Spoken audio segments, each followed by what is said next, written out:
Hi friends, मैं कौशल पांडे आप सभी का एमपीएससी जुडिशरी के डिजिटल प्लेटफॉर्म पर स्वागत करता हूं। आज हम सीआरपीसी 1973 के सेक्शन 154 के बारे में जानने वाले हैं। यानी आज की जो ये क्लास है वो सेक्शन 154 के संबंध में है। सीआरपीसी 1973 का सेक्शन 154 जो बीएनएसएस 2023 का जो सेक्शन 173 है उसी का ये कोरेस्पॉन्डिंग सेक्शन है। यानी सीआरपीसी की धारा 154 जो भारतीय नारी सुरक्षा संहिता 2023 की धारा 173 के समकक्ष है। आज इसी पे चर्चा किया जाएगा कि सेक्शन 154 में क्या प्रावधान किए गए हैं। जैसा कि हम सभी को पता है कि 1 जुलाई 2024 से भारतीय नागरिक सुरक्षा संहिता 2023 को लागू किया जा चुका है। लेकिन आज ये क्लास लेने का पर्पज ये है क्योंकि अभी भी जो एग्ज़ाम्स हो रहे हैं उसमें पुराने लॉज को भी शामिल किया जा रहा है। इस वजह से हम पुराने लॉज को भी कवर करते चलेंगे और उसी के अंतर्गत हम आज सीआरपीसी के सेक्शन 154 को कवर करने वाले हैं। सीआरपीसी का सेक्शन 154 सीआरपीसी के चैप्टर 12 में शामिल किया गया है। यह चैप्टर 12 में शामिल किया गया है। चैप्टर 12 का जो विस्तार है वह सेक्शन 154 से लेकर सेक्शन 176 तक, यानी चैप्टर 12 की जो शुरुआत होती है वो सेक्शन 154 से ही होती है। अब हम देखेंगे सेक्शन 154 का टाइटल क्या है। जब इसके टाइटल को पढ़ते हैं तो हम पाते हैं यहाँ लिखा गया है इंफॉर्मेशन इन कॉग्निजेबल केसेस। इसका मतलब है कि सेक्शन 154 का संबंध कॉग्निजेबल केसेस से यानी कॉग्निजेबल ऑफेंसेस से है और उसके बारे में, यानी कॉग्निजेबल ऑफेंस कहीं होता है, कॉग्निजेबल केस होता है यानी संज्ञेय अपराध होता है, तो उसकी जो सूचना दी जाती है उसके बारे में ये सेक्शन स्पष्ट करता है कि उस सूचना कहाँ दी जाएगी, कैसे दी जाएगी और अन्य बातों को ये स्पष्ट करेगा। यानी सेक्शन 154 का जो संबंध है वो कॉग्निजेबल ऑफेंस के संबंध में दी जाने वाली सूचना से है, न कि नॉन कॉग्निजेबल ऑफेंस के संबंध में दी जाने वाली सूचना से है। नॉन कॉग्निजेबल ऑफेंस के संबंध में जो सूचना दी जाती है वो उसके लिए जो सेक्शन है सीआरपीसी में वो सेक्शन है सेक्शन 155। वहीं बीएनएसएस 2023 में जो सेक्शन है वो सेक्शन है सेक्शन 174। तो इसका मतलब है जो ये सेक्शन 154 है वो कॉग्निजेबल ऑफेंस के संबंध में है और ये बताता है कि इसका इन्फॉर्मेशन, यानी कहीं पे अगर कॉग्निजेबल ऑफेंस हो रहा है तो उसका इन्फॉर्मेशन हम कहाँ देंगे, कैसे देंगे और अन्य बातों को भी ये शामिल करेगा। सेक्शन को शुरू करने से पहले एक बात स्पष्ट कर देना है कि जो ये सेक्शन है सेक्शन 154, इसी सेक्शन को हम आम तौर पे एफआईआर के नाम से जानते हैं। जब इस सेक्शन के सब सेक्शन 1 को हम पढ़ेंगे और उसके अंतर्गत जो इन्फॉर्मेशन दी जाएगी पुलिस स्टेशन के ऑफिसर इंचार्ज को, उसी को ही हम बोलचाल की भाषा में एफआईआर दर्ज करवाना कहते हैं, यानी एफआईआर दर्ज करवाने की हम बात करते हैं। एफआईआर शब्द को न ही सीआरपीसी में न ही बीएनएसएस में कहीं पर भी स्पष्ट किया गया है, यानी कहीं पर इसको डिफाइन नहीं किया गया है। चूँकि जो पहली इन्फॉर्मेशन होती है यानी फर्स्ट इन्फॉर्मेशन रिपोर्ट, और इस कारण से जो हम पहली सूचना जो देते हैं वो पहली सूचना होने के कारण बोलचाल की भाषा में हम उसे एफआईआर कहते हैं। तो अब हम इस सेक्शन की शुरुआत करेंगे। हाँ, एक और बात स्पष्ट कर देना है, जो नॉन कॉग्निजेबल ऑफेंस है उसके संबंध में जो सूचना दी जाती है उसको हम एनसीआर कहते हैं, उसको हम एफआईआर नहीं कहते हैं। अब हम सेक्शन की शुरुआत करते हैं। सब सेक्शन 1 को हम सबसे पहले पढ़ेंगे। जब हम सब सेक्शन 1 को पढ़ते हैं तो हम यहाँ पे ये पाते हैं कि यहाँ पे ये कहा गया है कि every information relating to the commission of a cognizable offence if given orally to an officer in charge of a police station shall be reduced to writing by him or under his direction and be read over to the informant, and every such information whether given in writing or reduced to writing as aforesaid shall be signed by the person giving it, and the substance thereof shall be entered in a book to be kept by such officer in such form as the state government may prescribe in this behalf. यहाँ पे ये कहा गया है कि every information relating to the cognizable offence, यानी cognizable offence के संबंध में प्रत्येक सूचना, यहाँ पे एवरी इंफॉर्मेशन देने की, एवरी इंफॉर्मेशन जो फ्रेज यूज किया गया है एवरी इंफॉर्मेशन, इसका मतलब है कि यहाँ पे जरूरी नहीं है कि वो इंफॉर्मेशन क्रेडिबल हो, जेन्युइन हो, ठीक है। तो यहाँ पे ये कहा गया कि एवरी इंफॉर्मेशन, बस जरूरी क्या है कि उस इंफॉर्मेशन से कॉग्निजेबल ऑफेंस डिस्क्लोज होना चाहिए। तो कहा गया है कि every information relating to the commission of a cognizable offence if given orally to an officer in charge. हाँ, इसके बाद हम एक बात को स्पष्ट कर दें, यहाँ पे ये जो कहा गया है कि जो एवरी इंफॉर्मेशन यानी जो प्रत्येक सूचना दी जाएगी कॉग्निजेबल ऑफेंस के संबंध में, तो हम इसको इजी लैंग्वेज में अब हम आगे इसको जानेंगे। Every information relating to the commission of cognizable offence, यानी संज्ञेय अपराध के संबंध में प्रत्येक सूचना। अब आगे हम देखेंगे वो किसको दी जाएगी। तो यहाँ कहा गया है ऑफिसर इंचार्ज को दी जाएगी, officer incharge of a police station, थाने के भार साधक अधिकारी को दी जाएगी। अब थाने के भार साधक अधिकारी तो दी जाएगी, लेकिन किस तरीके से दी जा सकती है, तो उसके लिए वर्ड यूज हुआ है ओरली या इन राइटिंग, यानी हम मौखिक रूप से भी दे सकते हैं सूचना को, और इन राइटिंग यानी लिखित रूप से भी दे सकते हैं। हाँ, उसके बाद क्या होगा, जो ऑफिसर इंचार्ज होंगे थाने के, यानी जो थाने का भार साधक अधिकारी होगा, वो उसको या खुद क्या करेगा, लिखेगा, या अपनी डायरेक्शन में किसी से वो क्या करेगा, लिखवाएगा। अगर आप ओरली देते हैं तो उसको लेखबद्ध किया जाएगा। अब चाहे ऑफिसर इंचार्ज खुद करे या अपनी डायरेक्शन में किसी और से करवाए, या आप लिखित भी दे सकते हैं, ठीक है।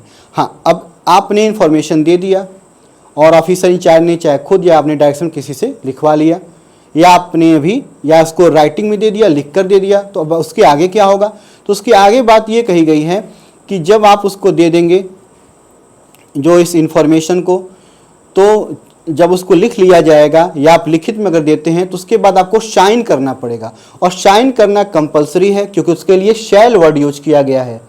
उसके लिए यहाँ पर शैल वर्ड यूज किया गया है, शैल बी साइंड, यानी शैल यानी साइन जो उस पर करना, साइन करना कंपलसरी है, ठीक है। अब चाहे आप लिख कर दें, चाहे आप वहाँ पे बोलें, तो उसको लिखा जाए। हाँ, यहाँ पे एक और बात स्पष्ट करना है, जो नया BNSS 2023 है उसमें जो FIR दर्ज कराने की जो तरीकों की बात की, यानी किन माध्यमों से FIR होगा, तो उसके लिए यहाँ पे दो वर्ड हैं, ओरली या इलेक्ट्रॉनिक कम्युनिकेशन, चाहे मौखिक रूप से या इलेक्ट्रॉनिक कम्युनिकेशन के द्वारा हम दे सकते हैं। इस CRPC में यानी पुराने CRPC में इलेक्ट्रॉनिक कम्युनिकेशन की बात नहीं की गई है। यहाँ पे दो माध्यम बताए गए हैं, मौखिक रूप से या लिखित रूप से, और नए BNSS में दो शब्द हैं, मौखिक रूप से या इलेक्ट्रॉनिक कम्युनिकेशन। अब इसमें ये कन्फ्यूजन नहीं रखना है कि क्या नए BNSS में लिखित रूप से लिखने की बात नहीं की गई है, वो उसमें शामिल है, आप लिख कर भी दे सकते हैं, ठीक है। तो यहाँ पे कहा गया है कि आप ओरली दें या लिखित में दें, तो जब ओरली देंगे तो उसको लिखा जाएगा, और लिखने के बाद आपको पढ़कर सुनाया भी जाएगा। उसके बाद आपको वहाँ पे साइन करना पड़ेगा। राइटिंग में देंगे, लिखित रूप से देंगे तो भी आपको साइन करना पड़ेगा। उसके बाद जो आप इंफॉर्मेशन दे दिए हैं उसका जो सब्सटेंस है उसको एंटर किया जाएगा, किसमें, एक बुक में, जिसको राज्य जो स्टेट गवर्नमेंट क्या करवाएगी, प्रोवाइड करवाएगी। जो स्टेट गवर्नमेंट होगी वो उसको प्रोवाइड करवाएगी थाने पर, यानी ऑफिसर इंचार्ज उसमें क्या करवाएंगे, उसकी एंट्री करवाएंगे, ठीक है। यहाँ तक हमने जाना, क्या जाना कि ये किसको कैसी इंफॉर्मेशन दी जाएगी, तो कॉग्निजेबल ऑफेंस के वाली इंफॉर्मेशन दी जाएगी। कहाँ दी जाएगी, पुलिस स्टेशन दी जाएगी। किसको दी जाएगी, तो ऑफिसर इन चार्ज को दी जाएगी, थाने के भार साधक अधिकारी को दी जाएगी। किन माध्यमों से दी जा सकती है, तो ओरली या राइटिंग में दी जा सकती है। उसके बाद क्या होगा, अगर ओरली देंगे तो आपके ऑफिसर इंचार्ज चाहे खुद लिखें, अपने डायरेक्शन में किसी से उसको क्या करें, लिखवाएं। उसके बाद लिखने के बाद आपको पढ़कर सुनाया जाएगा, चाहे तो आप लिखित में भी दे सकते हैं। हाँ, दोनों तरीकों के बाद आपको दोनों साइन करना पड़ेगा। उसके बाद जो उसका सब्सटेंस है उसको जो स्टेट गवर्नमेंट प्रोवाइड करवाएगी बुक, उसमें उसको मेंशन किया जाएगा, यानी इसकी एंट्री उसमें की जाएगी। अब हम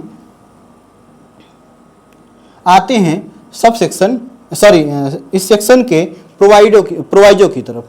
इस सेक्शन के प्रोवाइजो को हम जब देखेंगे तो यहाँ पे हम कुछ अपराधों की लिस्ट देखते हैं, यानी भारतीय दंड संहिता 1860 यानी 1860 की जो इंडियन पिनल कोड है, उसमें जो ऑफेंसेस दिए गए हैं उनमें से किसी ऑफेंस की अगर शिकार कोई महिला है तो उसके लिए कुछ यहाँ पे सहूलियत भी प्रदान की गई है।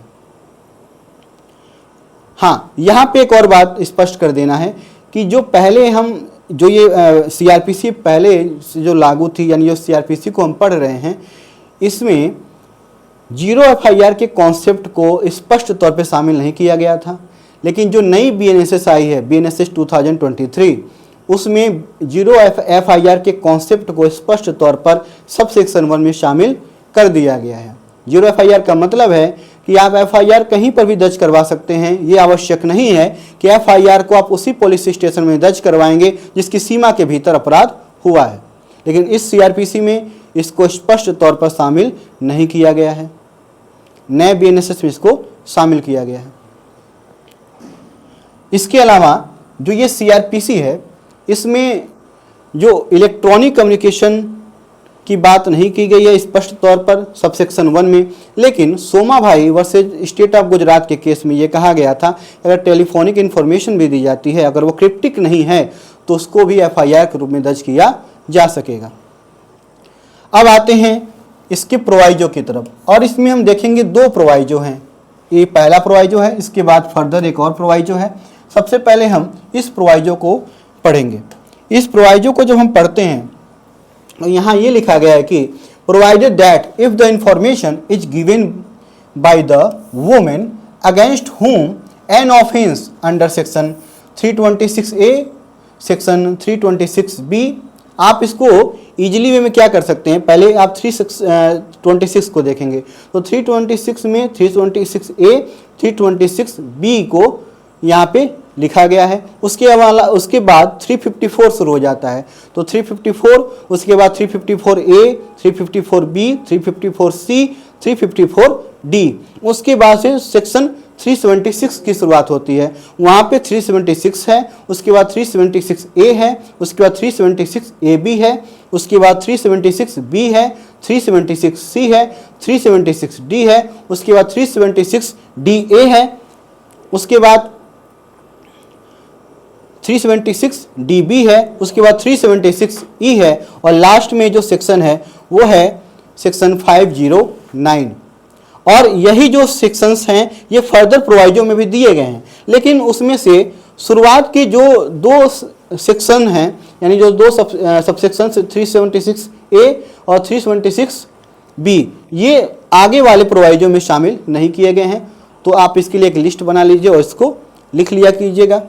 हाँ, अब आते हैं इसको पढ़ते हैं क्या है। तो ये जो सेक्शंस दिए गए हैं, अगर ये अपराधों की लिस्ट है, अगर इसकी शिकार कोई महिला होती है तो उसको कुछ सहूलियत प्रदान की गई है। सहूलियत ये है कि जो अपनी जो उसमें जो अपराध की शिकार जो पीड़िता होगी वो क्योंकि यहाँ पे वुमेन वर्ड यूज किया गया, इसका मतलब महिला के संबंध में है, तो वो जब अपना इंफॉर्मेशन देगी तो जो उसको रिकॉर्ड किया जाएगा, तो रिकॉर्ड करने वाला वुमेन पुलिस ऑफिसर यानी महिला पुलिस अधिकारी होनी चाहिए या महिला अधिकारी होनी चाहिए।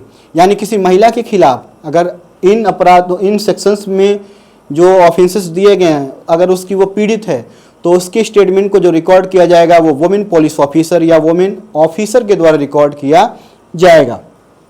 अब फर्दर प्रोवाइजो पे आते हैं। अब यहाँ पे क्या कहा गया है, यहाँ पे वोमेन की जगह पर्सन वर्ड यूज किया गया है और यही ऑफेंसेस दिए गए हैं, बस 2 इसमें हटाना है। सेक्शन 326A, 326B वो इसमें शामिल नहीं है, बाकी सब सेम है।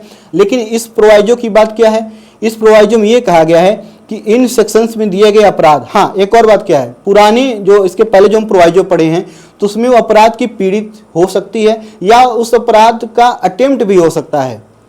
यानी जरूरी नहीं कि वो अपराध हो ही गया हो, चाहे उसके खिलाफ उस अपराध जो लिस्ट दिया गया है सेक्शंस, उसका अटेम्प्ट भी किया गया हो तो भी माना जाएगा, चाहे अटेम्प्ट हुआ हो चाहे वो कमिट हो गया हो, यानी अपराध हो गया हो या अपराध करने का प्रयत्न किया गया हो। तो अब यहाँ पे ये कहा गया है कि अगर इन सेक्शंस में दिए गए अपराधों की वो शिकार है, चाहे वो कमिट हो चुका है चाहे वो कोशिश हुई है उसके साथ, तो अगर यहाँ पे कुछ शर्तें दी गई हैं और शर्तों के साथ कुछ सहूलियत दी गई है। यहाँ पे जो विक्टिम है, विक्टिम जो इन ऑफेंस का शिकार है, तो विक्टिम को सहूलियत दी गई है।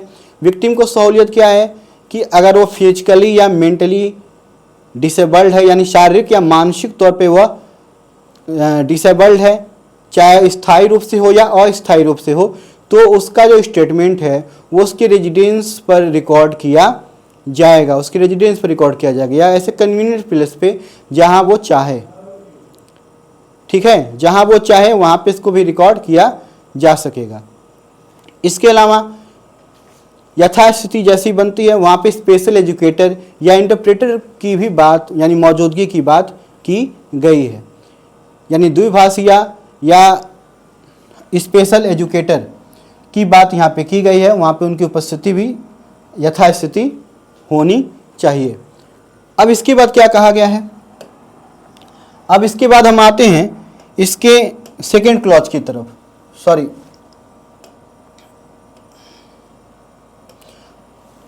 क्लॉज ए की तरफ। तो यहाँ पे ये कहा गया है कि the recording of such information shall be वीडियोग्राफ्ड।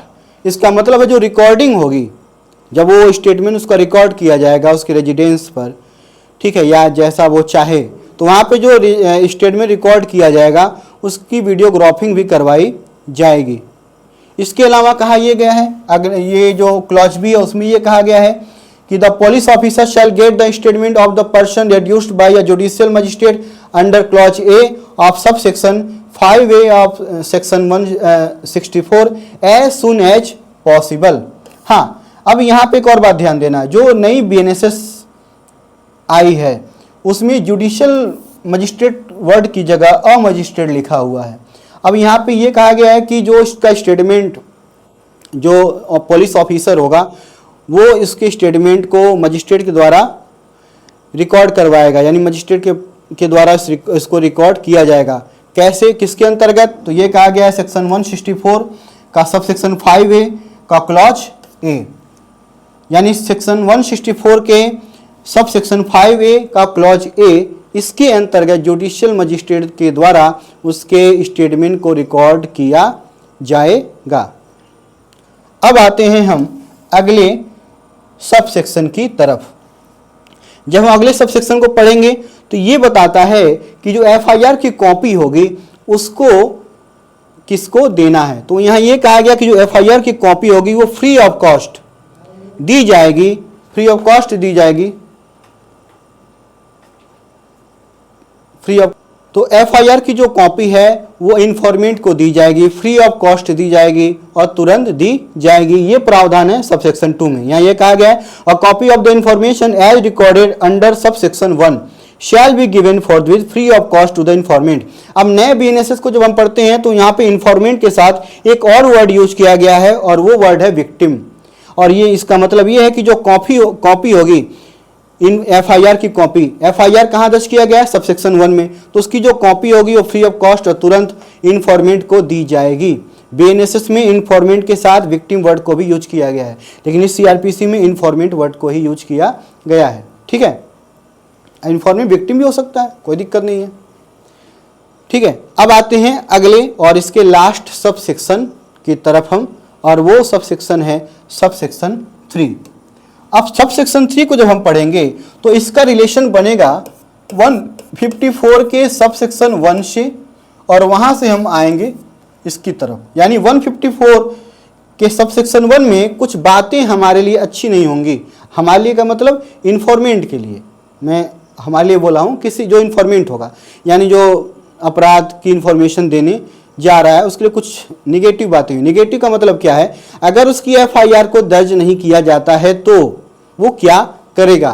तो जब वो जाता है police station, officer in charge FIR को उसके दर्ज नहीं करते हैं, यानी सेक्शन 154 के सब सेक्शन 1 में उसको निराशा मिलती है, तो उसके बाद वो क्या कर सकेगा, उसके बाद वो सेक्शन 154 के सब सेक्शन 3 की सहायता लेगा। और यहाँ पे क्या कहा गया है, और यहाँ पे ये कहा गया है कि any person aggrieved by a refusal on the part of an officer in charge of a police station to record the information referred to in subsection 1 may send the substance of such information in writing and by post to the superintendent of police concerned, who, if satisfied that such information discloses the commission of a cognizable offence, shall either investigate the case himself or direct an investigation to be made by any police officer subordinate to him in the manner provided by this code, and such officer shall have all the powers of an officer in charge of the police station in relation to that offence. अब यहाँ पे ये कहा गया है कि अगर FIR दर्ज करवाने के लिए पुलिस स्टेशन जाता है और ऑफिसर इंचार्ज उसके एफआईआर को दर्ज नहीं करता है, तो सब सेक्शन 3 के द्वारा उसको सहूलियत मिली कि यानी इसको रेमेडी है कि कहीं और जाके वो करवा सकता है। तो उसके लिए कहा गया है कि अगर आप थाने पे एफआईआर नहीं दर्ज की जा रही है आपकी, तो आप उसके बाद जो अपराध हुआ है उसका सबस्टेंस लिखेंगे, राइटिंग लिखित रूप से, लिखित में अपराध का सबस्टेंस यानी उसका सार लिखेंगे और लिखित यानी लिख करके उसको डाक के द्वारा सुपरिटेंडेंट ऑफ पुलिस को सेंड करेंगे।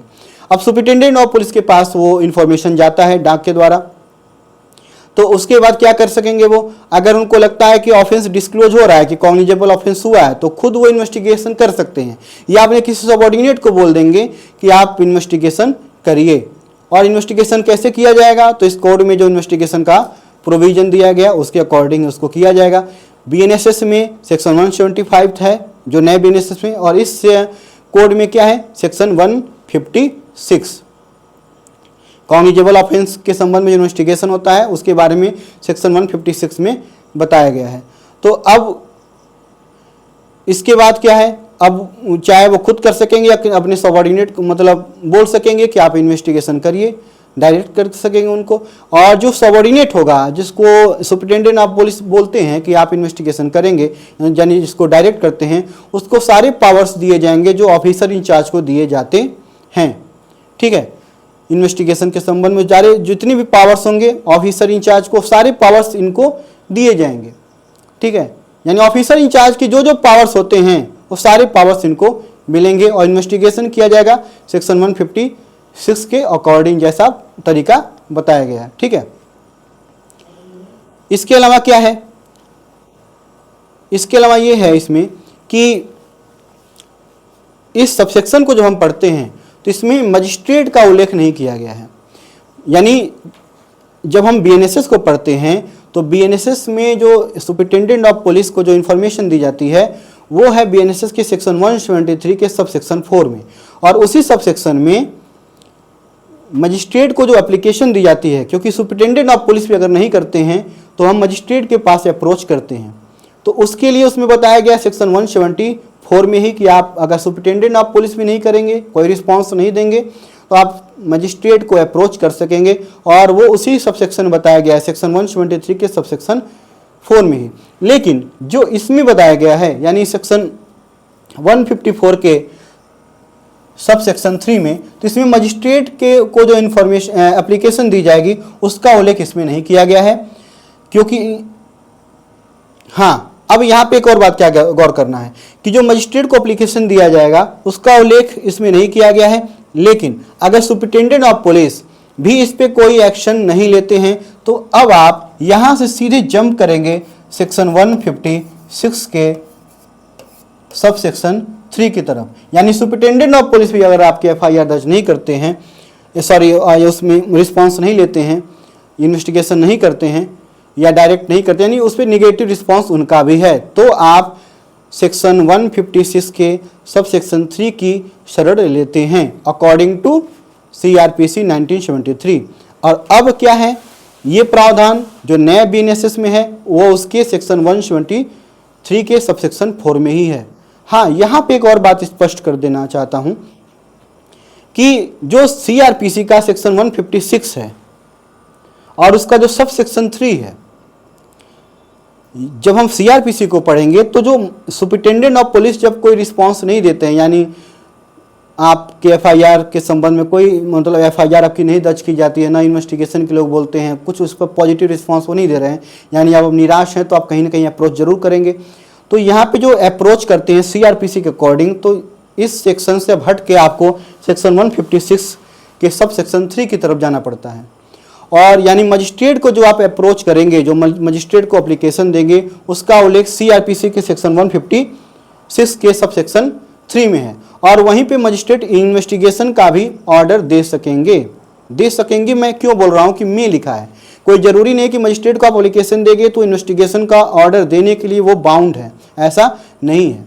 इंक्वायरी करें, जैसा उनको लगेगा उचित अनुचित, उसके बाद उस पर ऑर्डर दे सकेंगे। और यानी सीआरपीसी का जो सेक्शन 156 है वो बीएनएसएस में सेक्शन 170, बीएनएसएस में सेक्शन 173 का सब सेक्शन 4 हो चुका है। इसके अलावा 175 का सब सेक्शन 3 है, यानी 156(3) इसे हम बोलते हैं, बड़ा ही फेमस ये प्रावधान है। तो 156(3) में मजिस्ट्रेट को आवेदन भी दिया जाता था सीआरपीसी में, और मजिस्ट्रेट उस पर इन्वेस्टिगेशन का जो आदेश देते थे वो भी सेक्शन 156 के सब सेक्शन 3 में ही था। लेकिन बीएनएसएस में जो मजिस्ट्रेट को आवेदन दिया जाएगा वो सेक्शन 173 के सब सेक्शन 4 में है, और उस आवेदन पे विचार करने के बाद जैसा उनको लगता है, अगर उनको लगता है कि इन्वेस्टिगेशन का ऑर्डर देंगे तो वो जो देंगे तो वो सेक्शन 175 के सब सेक्शन 3 के अंतर्गत वो देंगे। तो उम्मीद करता हूँ ये वीडियो लेक्चर आपको पसंद आया होगा। अगर ये आपका वीडियो लेक्चर पसंद आया हो तो ज़्यादा से ज़्यादा इसको शेयर करें, साथ ही इस चैनल को सब्सक्राइब जरूर करें। साथ ही अपने कमेंट्स, यानी जो आपके सुझाव हैं वो कमेंट बॉक्स में ज़रूर लिखें। Thank you.